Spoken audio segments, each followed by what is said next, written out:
Peace and welcome to the Boom Bap Kingdom. We're here and we're super chilling.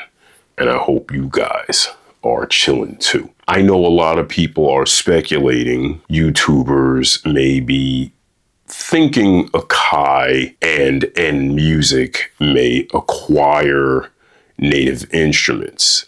And I can understand why people would think that. However, I think it makes more sense to stick to what we actually know as opposed to any speculation. As of this recording, what has happened most recently with the Native Instruments insolvency issue? Native Instruments is still in preliminary insolvency proceedings. This we know. This is also occurring in Germany. So what is occurring in these types of proceedings is a court supervised company restructuring is underway. What is also occurring is they have a person that's known as an insolvency administrator. This person, when I researched it, goes by the name of Professor Dr. Torsten Martini. And that person has been appointed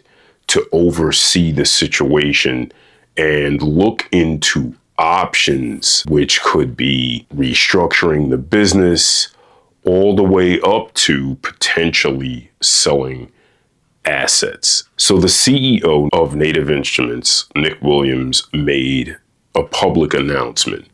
And what he's saying is, quote unquote, business continues as usual. What that implies is software and hardware products remain available. They're going to be supported and downloadable, etc. So Nick Williams, the CEO of Native Instruments, is claiming business is not interrupted and everything should run as it always has during this insolvency period. What that also means is teams are still developing products, they're still supporting things, and they're still working with their partners, whether that's Akai or whoever those partners are. Where that gets interesting is this is kind of a typical CEO statement that would be made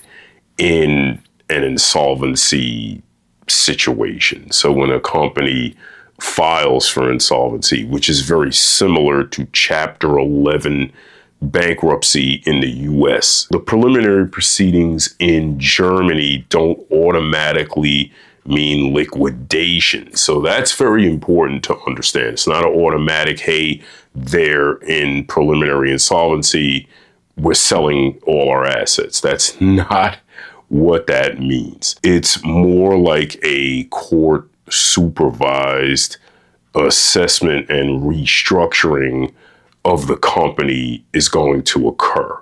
That's where they have an administrator that assesses the company's finances and explores whether the business can continue or whether parts of the business should be sold off. What we don't know and what has not been confirmed is that a buyer such as Music or Akai or Ableton or anyone else is acquiring Native Instruments. That has not been confirmed as of this recording. Now, another thing that I looked into was Nick Williams, the CEO, stepping down, and no one has announced that there was an imminent CEO change. Nick Williams is still the CEO, and they haven't announced that he's leaving as of this video. The other thing that hasn't been announced officially is specific parts of the company would be shutting down. Native Instruments acquired Isotope, they acquired Plugin Alliance, and they acquired Brainworks. So these are divisions of Native Instruments. It is possible that they could sell off these little pieces of the company or the entire company. That's possible. However, that has not been officially announced. Another key takeaway is no company such as Akai or N-Music, who owns Akai, Ableton, none of these guys said, hey, we're going to buy the company. That doesn't mean they can't do it or it can't happen. Just the announcement has not been made as of this recording. Bottom line is Native Instruments is in a restructuring phase. This we know. And the company is still running as normal for users like you and me. The long-term outcome, ownership, leadership, product roadmap is still undetermined and actively developing. So that's what we know, right? Now, let the Boom Bap Kingdom speculate just a little bit. So seeing that type of activity where Native Instruments started developing plugins for Akai, I can see based on that action why some people would speculate that Akai or N-Music may come in and purchase the company. So that I totally get. What I hope happens is Native Instruments either restructures their debts, or maybe they sell off a portion of the company that's not profitable. Native Instruments as the portion that creates Maschine Plus, and, Contact and Complete, the hardware, the software, et cetera, et cetera. Native Instruments as we know it, I hope that they stay and remain intact. And my preference would be for them not to sell to anyone. I personally believe that if Native Instruments can develop a powerful Maschine Plus 2, that would save that company. It would save them. So if you took Maschine Plus and everything that's good about it, and make no mistake, I really like Maschine Plus. I think in the beginning, because it was underpowered and they tried to load the entire desktop software on an underpowered piece of hardware, I think that hurt them in the beginning. There was some bugs, there was some issues. Now that is to be expected when you come out with a new platform. You're gonna have some bugs, you're gonna have some issues, you're gonna have some growing pains. That's expected. It took them some time, they fixed most of the bugs, etc.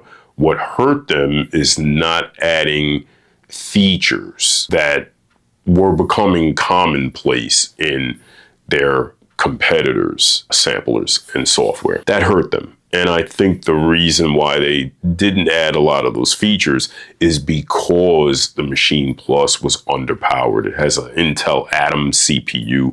It's super slow. I think it's only 4 gigabytes of RAM. They did not give you an option for an internal SSD drive.